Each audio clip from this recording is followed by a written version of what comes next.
Thanks. So next up, Tarik Nesh-Nash, who is amazing. He's from Morocco, and he's as Arab Spring came, he had very creative and brilliant ideas that he's been implementing about how we might think about legislation and democracy in a new way. And so I love his thinking because it's on the shoulders of all of the giants before, but in a slightly new method.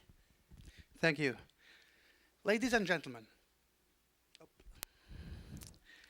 back in 2005, Kofi Annan has said that the right to choose how they are ruled and who rules them is a birthright to all people. And its universal achievement is a must goal for the United Nations.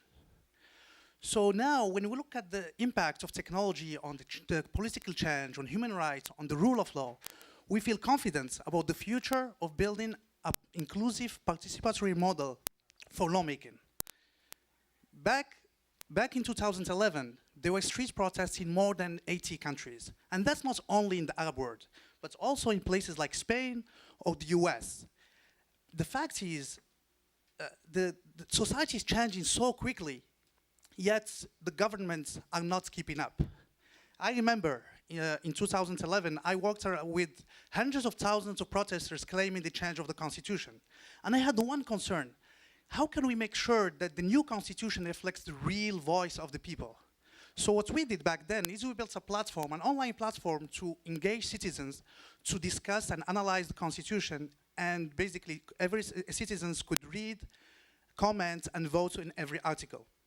What we got there, within 2 months, 200,000 Moroccans participated in the platform, committed 10,000 comments, and basically, just to get perspective to numbers, 200,000 is higher, is bigger than the community of membership of a political party in Morocco.